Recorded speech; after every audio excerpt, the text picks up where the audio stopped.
Assalamualaikum warahmatullahi wabarakatuh. Nama saya Astri Aulia Ardini, tim 24 10 11 11 dari kelas Data Mining C. Di sini saya akan tes modul pertama praktik yaitu manipulasi array menggunakan NumPy. Jadi di sini ada beberapa soal yang harus dikerjakan. Totalnya ada 6. Mungkin langsung saja saya jelaskan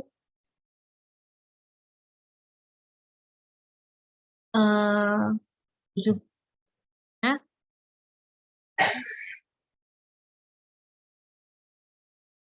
Jadi di sini soal yang pertama adalah buatlah array berdimensi berikut menggunakan NumPy. Jadi di sini disediakan baris array ada 4 baris dan 3 kolom digit-digit array. Nah, untuk perintahnya sendiri, karena membuat array berdimensi itu untuk menentukannya itu kita lihat dari tanda ini, kurung siku. Jika kurung siku di awal itu artinya berdimensi. Jadi intinya di sini untuk array berdimensi terdapat beberapa array yang dijadikan dalam satu siku. Itu artinya array 2 dimensi.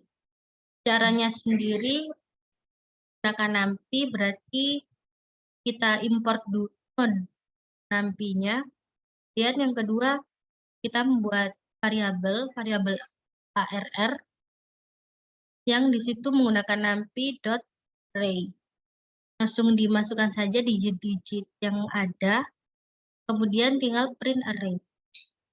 Maka jika di run akan jadi seperti ini. Nah, ini adalah bentuk array 2 dimensi.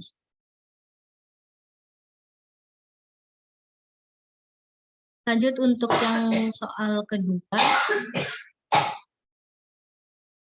Soal kedua ini adalah buatlah array 3 dimensi menggunakan NumPy juga. Jadi di sini disediakan juga baris array ada 3 paket array. Nah, jika dijadikan 3 dimensi, itu caranya hampir sama seperti soal pertama. Kita import modul NumPy-nya. Nah, di sini saya menggunakan SNP. Ini artinya adalah alias.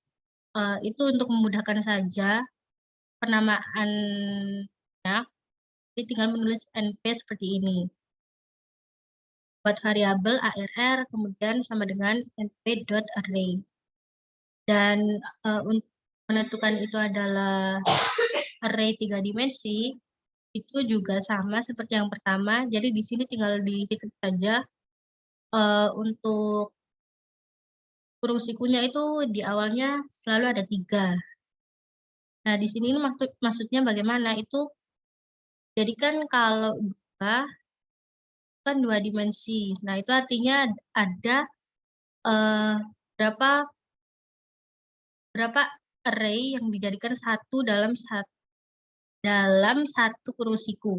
Nah, kemudian gabungan tadi itu dijadikan satu juga dalam satu array lagi dengan gabungan-gabungan yang lainnya. Di mana di sini ada 3 gabungan array 2 dimensi.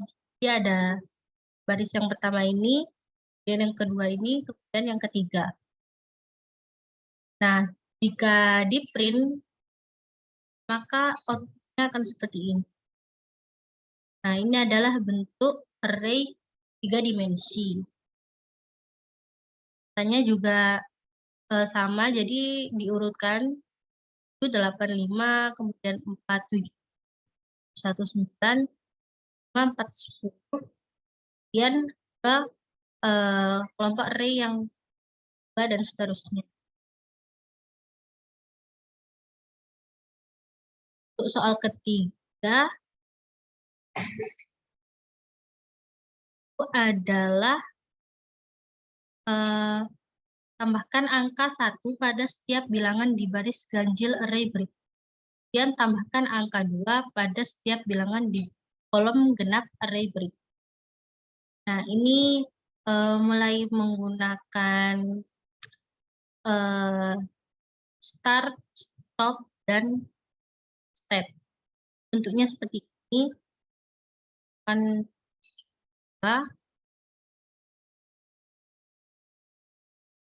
untuk kodenya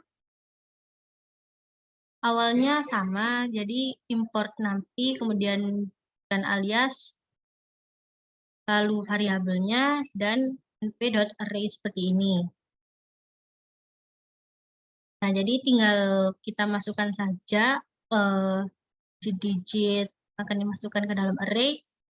Jadi di sini ada 1, 2, 3, 4, 5 baris array. Di mana dalam aturan array atau list itu untuk indeks pertama atau list pertama itu dinamai dengan angka 0. Jadi ini bisa dikatakan ini adalah indeks ke-0, indeks pertama, 2, 3, dan yang ini adalah 4. Nah, untuk perintahnya sendiri tadi kan adalah untuk menambahkan angka 1 pada setiap bilangan di baris ganjil array ini. Jadi, itu untuk caranya sendiri adalah memakai fungsi seperti ini. Jadi, ini adalah namanya, ini untuk startnya. Nah, startnya ini adalah indeks dari array ini. Jadi ini array indeks pertama. Pertama itu adalah ini. Untuk aturannya sendiri, itu fungsi ini itu sama seperti ini. Jadi koma dan startnya atau stepnya. Jadi aturannya untuk yang sebelum koma itu adalah aturan untuk baris. Jadi baris ini itu kita bisa menggunakan fungsi ini. Jadi ini artinya adalah start di indeks pertama, itu artinya di baris ini. Kemudian tengah ini adalah namanya stopnya. Kemudian dua ini adalah step, yang artinya nanti fungsi ini akan dijalankan di step atau diloncati dua array. Jadi ini akan berlaku pada baris ini dan juga yang pertama dan yang ketiga. Seperti itu. Nah, karena ini harus dijalankan satu-satu, jadi kita jalankan dulu untuk menambahkan angka 1 pada setiap bilangan di baris ganjil array ini. Jadi ini artinya start di array angka ganjil yaitu 1. Di indeks 1, kemudian karena ganjil berarti nanti diloncati di indeks 1, indeks 3, dan seterusnya jika memang listnya ada. Nah, kemudian ini kan ditambahkan angka 1, berarti menggunakan plus sama dengan 1 seperti ini. Kemudian setelah itu ditambahkan angka 2 pada setiap bilangan di kolom genap. Jadi kolom genap kan dimulai dari 0. Jadi ini untuk hitungan di barisnya tinggal ditulis seperti ini, jadi kosong. Kemudian di sebelah kanan koma itu untuk kolom kan. Jadi tinggal ditulis saja mulai indeks ke 0, kemudian stop, dan step 2 indeks. Jadi nanti akan berlaku untuk indeks 0, 2, dan juga 4. Karena di sini ditambahkan angka 2, tinggal dituliskan seperti ini. Plus sama dengan 2. Kemudian di print dan hasilnya akan seperti ini. Nah, jadi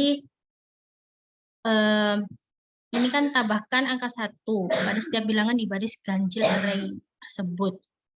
Itu berarti berlaku di sini. Di baris ini dan juga di indeks pertama dan juga indeks ketiga. Ini misalnya ini 2, 1, 2 itu jadi 3, 4, 3 karena ditambahkan 1. Nah, ini juga kenapa 11? Itu adalah untuk si yang kedua ini. Jadi ini adalah tambahkan angka 2 pada setiap bilangan di kolom genap. Nah, ini kan merupakan kolom genap.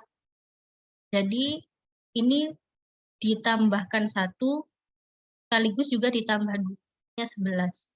Juga misalnya kita ambil contoh di indeks ketiga. Ini awalnya 4, 7, 8. Jadinya ada 5, 10, dan jadi yang 5 ini ditambah 1, 9 ditambah 1. Kemudian ini karena kolomnya kolom genap, satunya jadi 4 karena ditambahkan 1 dan juga 2. Itu pula dengan 10 ini ditambahkan 1 dan juga 2. Lanjut untuk soal berikutnya, itu adalah baliklah sumbu zat array 3 dimensi berikut. Jadi di sini disediakan ada 3 paket array 3. Nah, baliklah sumbu zat array 3D ini. Jadi nanti akan terbalik urutannya. Nah, itu ada satu fungsi yang bisa melakukan hal tersebut.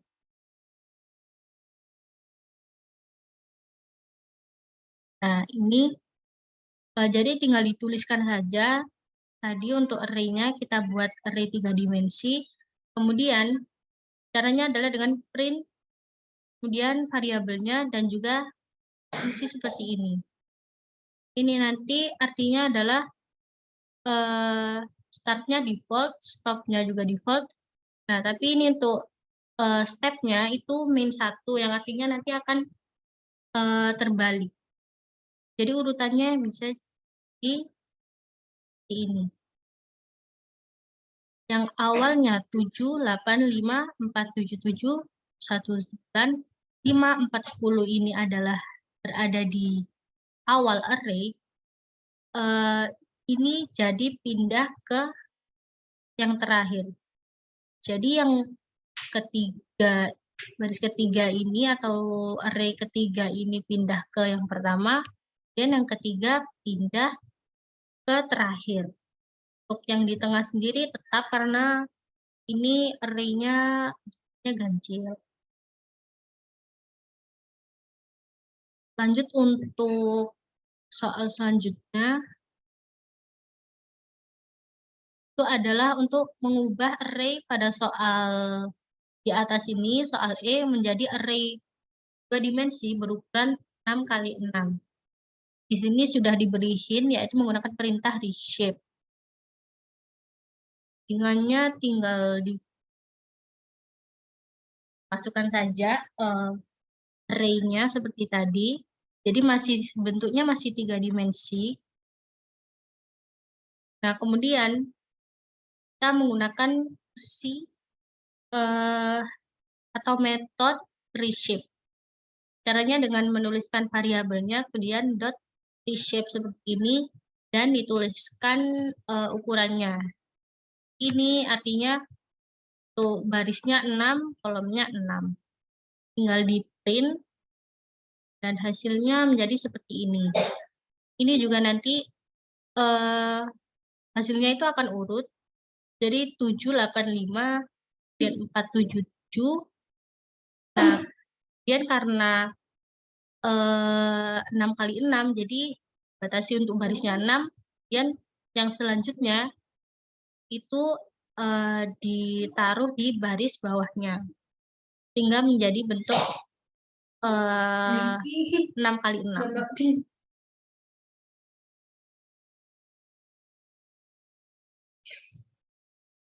Untuk soal yang terakhir, ini adalah untuk mengubah matriks kiri menjadi matriks sebelah kanan.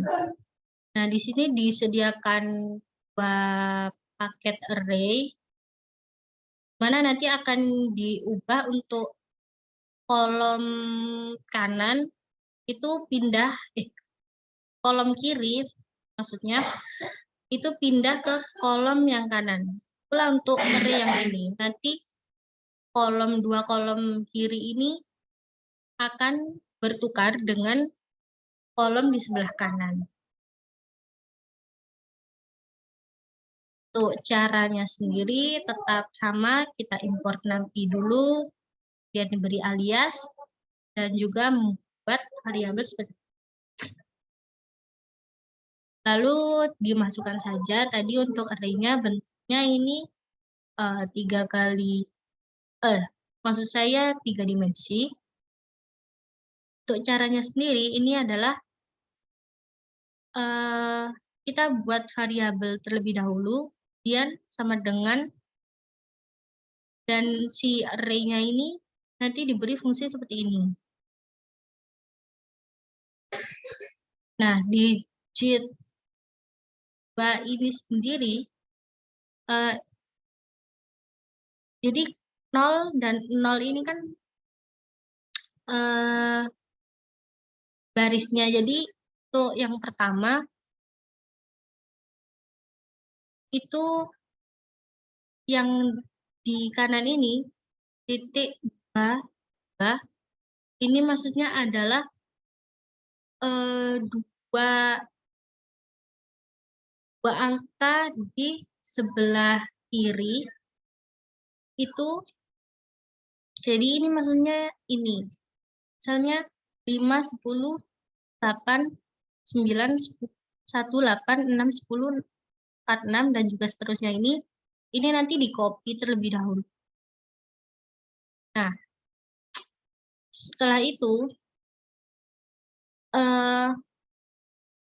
untuk array yang di copy tadi, itu nanti dibalik. Jadinya seperti ini.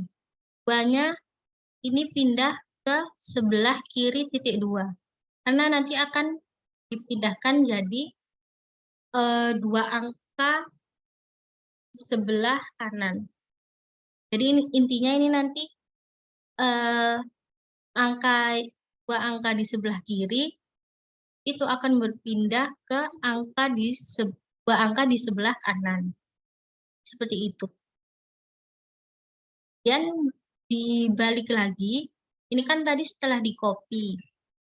Nah, kopiannya itu berada di sisi lain, sedangkan untuk yang variabel satunya itu dibalikan lagi ke yang tadi telah di copy. Intinya dua kolom itu tadi ditukarkan dengan cara di copy terlebih dahulu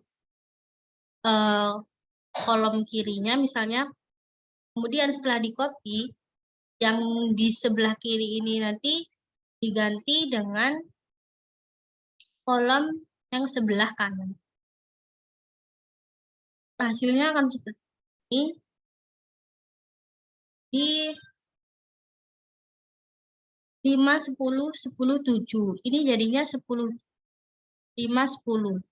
Nah, jadi ini dua kolom di kanan ini bertukar dengan dua kolom di sebelah kiri. Yaitu. Itu pula dengan array yang ini itu juga sama. Mungkin itu dari saya. Apabila ada kurang lebihnya, mohon maaf. Wassalamualaikum warahmatullahi wabarakatuh.